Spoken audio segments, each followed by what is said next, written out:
akan menyampaikan analisis saya tentang BPUPKI.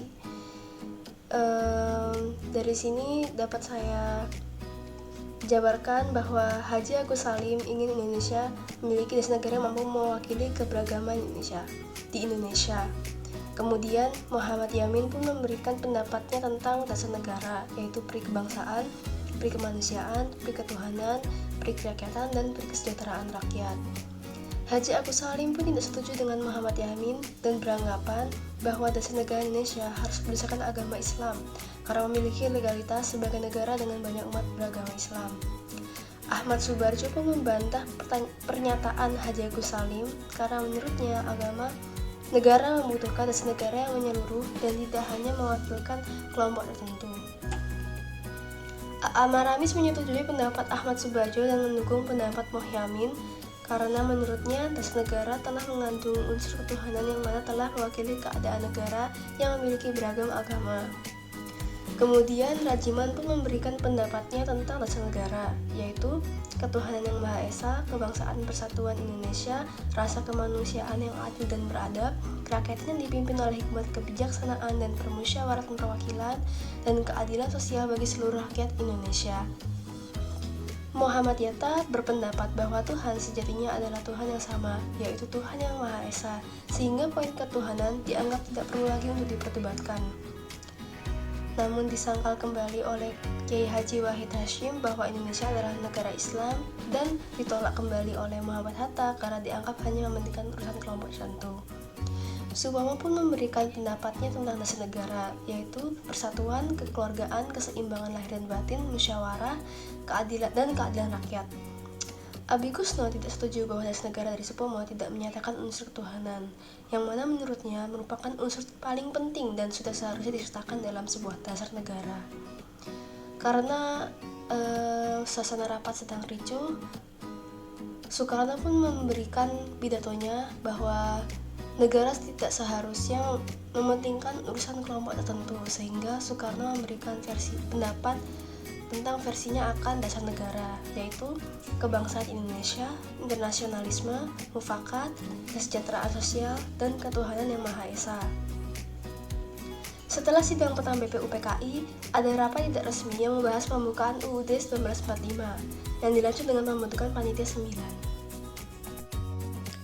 Setelah sidang pertama BPUPKI, ada rapat tidak resmi yang membahas tentang pembukaan Undang-Undang Dasar 1945 dan ada pembentukan Panitia 9 yang diketuai oleh Insinyur Soekarno pada tanggal 22 Juni 1945. Pada saat itu, Muhammad Hatta merasa sila pertama pada Piagam Jakarta perlu diubah karena Indonesia bukan negara Islam, dan akhirnya disahkan oleh Insinyur Soekarno. Sidang kedua BPUPKI membahas rancangan undang-undang dan membentuk panitia kecil bernama Panitia Perancang Undang-Undang pada tanggal 14 Juli 1945. Hasil kerja panitia kecil antara lain pernyataan Indonesia Merdeka, pembukaan Undang-Undang Dasar, dan batang tubuh Undang-Undang Dasar yang mencakup wilayah negara, pemerintahan, republik, dan bentuk kesatuan. Naskah undang-undang diterima bulat oleh BPUPKI pada tanggal 16 Juli 1945.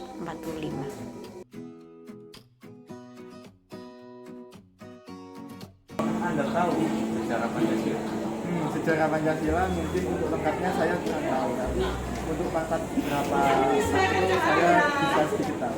Jadi yang saya tahu tentang sejarah Pancasila itu ada beberapa revisi, khususnya di sila pertama, yang mana sila itu yang intinya maknanya adalah menjalankan syariat-syariat Islam menurut penganutnya. Nah, kemudian setelah proses persidangan dan perdebatan yang cukup panjang oleh para petinggi-petinggi negara, maka sila pertama diubah menjadi ketuhanan yang Maha Esa. Nah, kemudian pikiran-pikiran seperti itu juga lahir pada sila-sila pada berikutnya hingga akhirnya lahir Pancasila. Mungkin kurang lebih yang saya tahu seperti itu. Yang kedua, apa Anda pernah dengar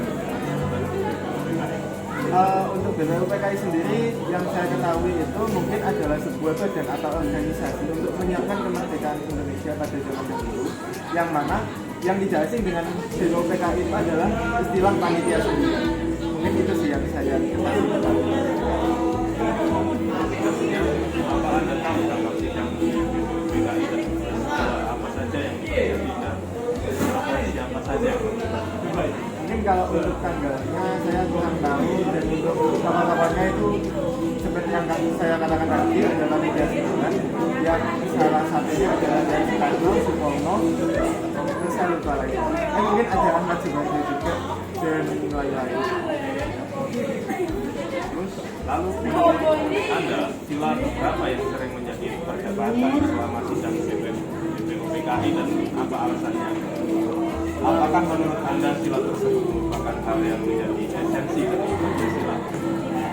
Jadi setahu saya sila yang sering menjadi perdebatan itu adalah sila pertama, karena sila pertama pada kala itu hanya memihak kepada umat Islam karena berisikan syariat-syariat Islam bagi pemeluk dan seperti mendiskriminasi umat non-Muslim.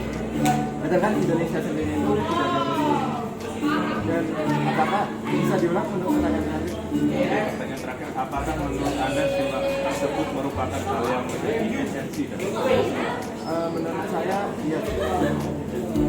Aku mau mewawancarai salah satu temanku mengenai tentang sejarah Pancasila dan mengulas sedikit sejarah Pancasila dan juga BPUPKI. Nah, ini langsung saja. Sebelumnya perkenalan dulu Mbak, siapa namanya? Oke, jadi nama saya Amelia dari Departemen Sains Teknik angkatan 2020. Nah, ya. Nah, aku mau tanya dikit nih, apa sih yang Mbak ketahui tentang sejarah Pancasila itu?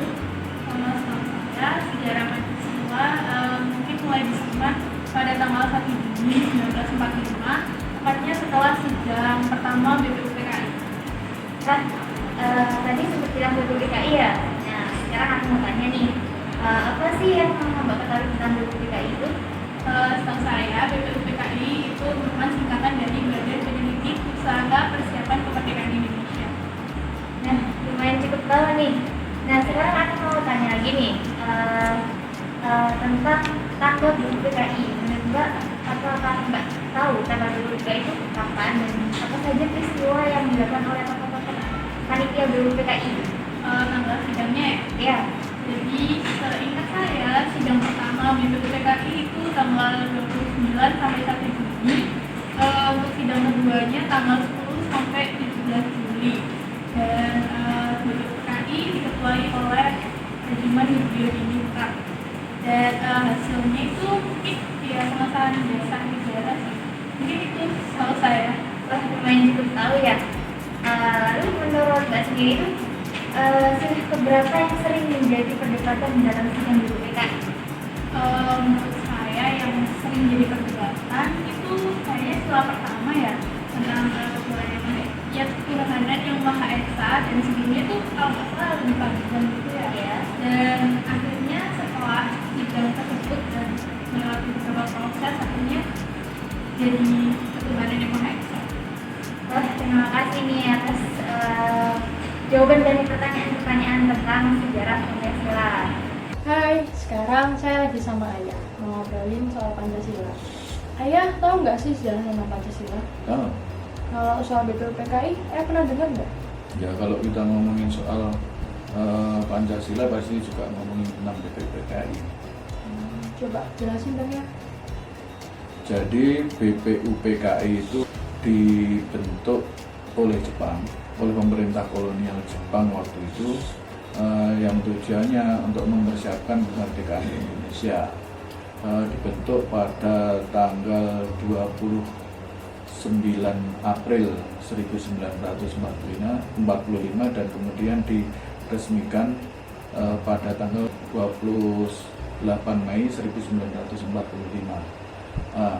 Satu hari setelah BPUPKI ini diresmikan, mereka langsung bersidang dalam sidang tahap pertama yang dilakukan dari tanggal 29 Mei sampai tanggal 1 Juni 1945. Salah satu tujuan sidang ini adalah merumuskan dasar negara Indonesia yang akan merdeka nanti.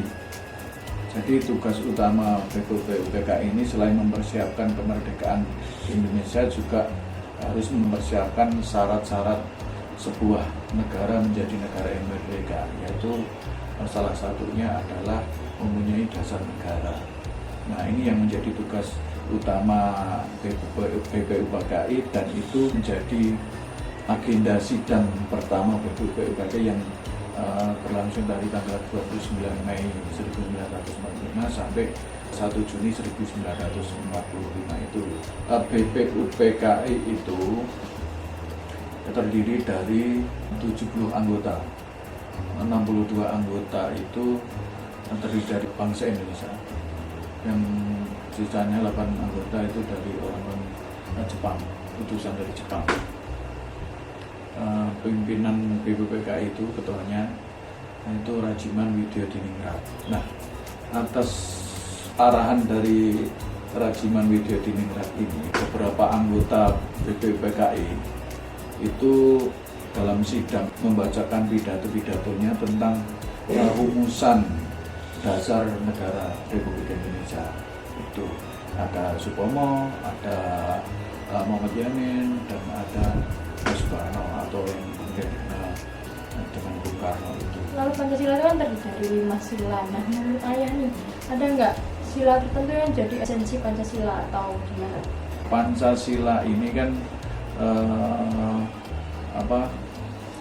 termaktub dalam Undang-Undang Dasar 1945 yang secara resmi dikeluarkan oleh BPUPKI pada tanggal 18 Agustus 1945 atau 1 hari setelah kemerdekaan Republik Indonesia.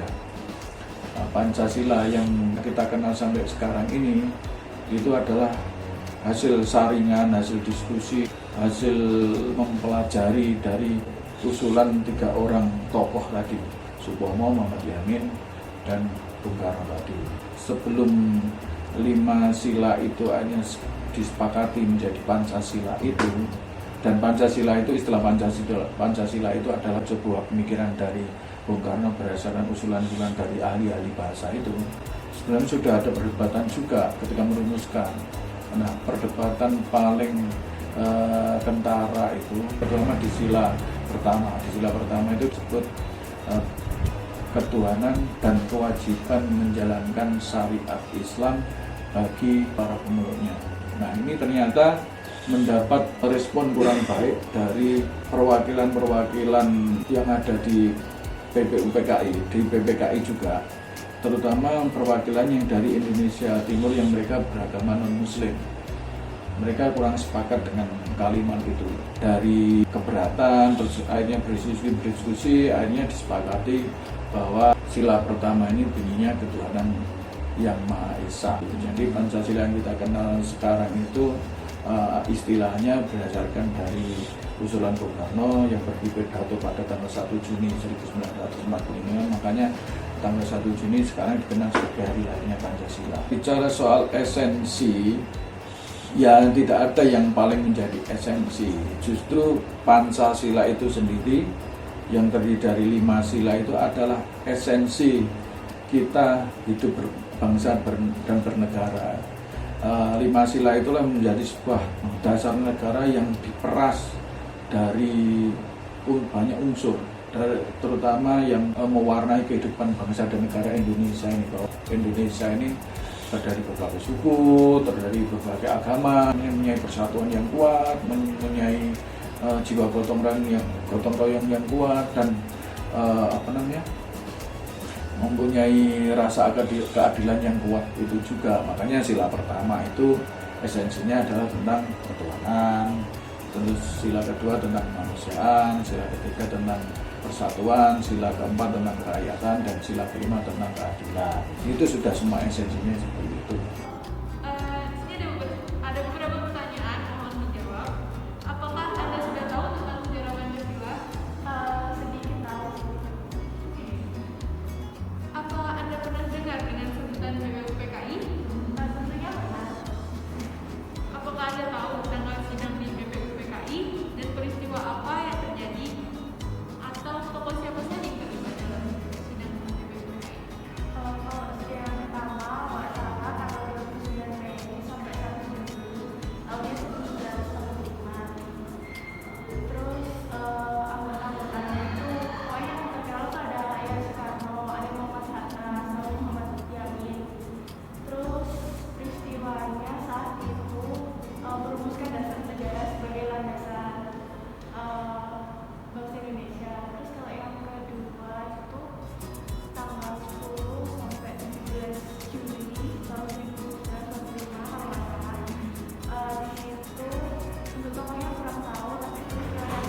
Pertanyaan pertama, apakah masyarakat tahu tentang sejarah Pancasila? Kurang tahu. Oke, lanjut pertanyaan kedua. Apakah masyarakat pernah dengar dengan sebutan BPUPKI? Tahu. Oke, lanjut ke pertanyaan ketiga. Bolehkah kasih sedikit yang Anda tahu tentang sejarah Pancasila atau sejarah BPUPKI? Jadi sidang BPUPKI itu diadakan pada 29 Mei sampai 1 Juni yang bertujuan untuk merumuskan Pancasila. Lalu apakah tahu siapakah yang terlibat di dalamnya? Tokoh yang terlibat dalam sidang BPUPKI itu adalah tokoh dalam panitia 9. Oke. Lanjut ke pertanyaan keempat. Lalu menurut Anda dalam sidang BPUPKI sila keberapa yang sering jadi perdebatan? Lalu berikan alasannya kenapa menjadi perdebatan. Menurut saya itu pada sila ke-1 karena pada Piagam Jakarta banyak yang berhubungan dengan agama Islam. Tetapi karena banyak umat beragama lain maka sila ke-1 dalam Piagam Jakarta maka diubah seperti itu. Baiklah. Permisi Mbak, saya boleh minta pinter nggak buat tanya tentang sejarah Pancasila? Boleh, silakan. Apakah Mbak tahu tentang sejarah Pancasila? Kurang tahu sih. Oh gitu. Kalau tentang BPUPKI atau Mbak pernah dengar tentang BPUPKI? BPUPKI pernah dengar. Kalau gitu boleh nggak Mbak ceritain sedikit tentang pengetahuan Mbaknya tentang BPUPKI? Jadi kalau setahu saya itu BPUPKI kayak badan peneliti gitu yang mengadakan beberapa sidang yang membahas tentang rumusan-rumusan Pancasila. Kalau gitu kan Mbaknya udah tahu ya kalau tanggal BPUPKI dan terjadi peristiwa apa dalam BPUPKI, tahu nggak? Kalau tanggal sidangnya kayak agak-agak lupa gitu sih. Kalau menurut Mbak sendiri ya zaman sekarang ini orang-orang itu sudah menerapkan nilai-nilai Pancasila atau belum? Kalau yang menerapkan ada beberapa, tapi masih ada juga beberapa orang yang melanggar nilai Pancasila. Contohnya aja kayak ada beberapa orang yang tidak menghargai umat beragama lain. Terus tanggapan Mbak gimana sih tentang orang-orang yang tidak melanggar nilai-nilai Pancasila dan orang-orang yang melanggar nilai-nilai Pancasila? Untuk orang-orang yang tidak melanggar sih baik ya, bagus. Itu bisa bikin Indonesia jadi lebih aman, tentram, damai. Kalau buat yang masih melanggar nilai-nilai Pancasila mungkin bisa dicoba untuk menerapkan nilai-nilai Pancasila dalam kehidupan sehari-hari. Udah itu aja mungkin yang tanyain ke Mbaknya. Tapi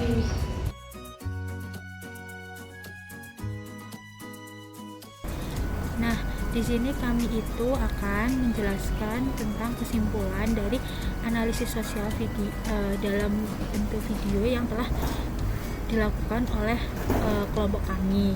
Nah, untuk itu akan ada beberapa poin dan poin pertama akan dijelaskan oleh partner saya. Ya, untuk berdasarkan hasil video yang sudah dianalisis, untuk poin yang pertama, pertanyaan yang pertama itu banyak sekali yang masih belum tahu tentang sejarah Pancasila secara detail dan lengkapnya. Nah, untuk selanjutnya itu ada poin kedua, yaitu tuh tentang pertanyaan yang apakah dia tahu tentang BPUPKI. Sebelum itu BPUPKI itu kan masuk dalam sejarah Pancasila, dan ternyata beberapa orang sudah mengetahuinya dan beberapa belum mengetahuinya tapi sudah sering dengar tentang BPUPKI. Terus untuk yang poin selanjutnya itu yaitu poin yang ketiga, pertanyaannya yang tentang apakah mengetahui tentang tanggal peristiwa dan juga tokoh-tokohnya. Ya, banyak sekali yang masih hanya tahu tanggalnya saja, dan juga ada beberapa yang tahu tokohnya tapi nggak semuanya, hanya beberapa nama saja. Ya benar, dan panitia 9 tuh banyak yang mengetahui nggak? Iya, dalam buku. Cuman namanya aja yang masih belum lengkap gitu ya. Ya, belum lengkap, cuma tahu beberapa aja. Nah, untuk selanjutnya kita tuh akan menjelaskan yang apa sih perdebatan dalam yang sering diperdebatkan dalam pembuatan Pancasila itu dalam BPUPKI. Nah, untuk itu tuh yang sering diperdebatin itu lah sila pertama ya Mbak. Nah, sila pertama itu sering diperdebatin karena itu yang awalnya itu lebih menjurus ke syariat Islam. Nah, untuk sekarang itu sudah diganti menjadi ketuhanan yang Maha Esa yang kita pakai sampai sekarang. Nah, untuk itu apakah dia itu termasuk esensi dalam Pancasila? Dan kebanyakan orang menjawab itu, yang telah kami survei itu menjawab bahwa sila tersebut itu menjadi esensi Pancasila karena negara kita itu dibentuk untuk mempunyai setiap warganya mempunyai agama masing-masing. Yang dipercayai masing-masing. Ya, yang dianut untuk masing-masing. Nah, sekian itu kesimpulan dari beberapa poin yang bisa disampaikan. Ada beberapa poin sebagai tambahan, yaitu tentang apakah orang sekitar sudah menerapkan nilai-nilai Pancasila dalam kehidupan sehari-hari, dan hasilnya adalah beberapa sudah menerapkan hal tersebut. Namun beberapa masih banyak yang belum sepenuhnya menerapkan nilai Pancasila dalam kehidupan sehari-hari karena mungkin masih kurangnya kesadaran pada diri mereka bahwa Pancasila sebagai pedoman hidup bangsa Indonesia. Sedangkan untuk tanggapan yang diberikan adalah mencoba untuk menerapkan nilai Pancasila dari hal yang kecil dahulu bagi orang-orang yang masih sering melanggar nilai Pancasila.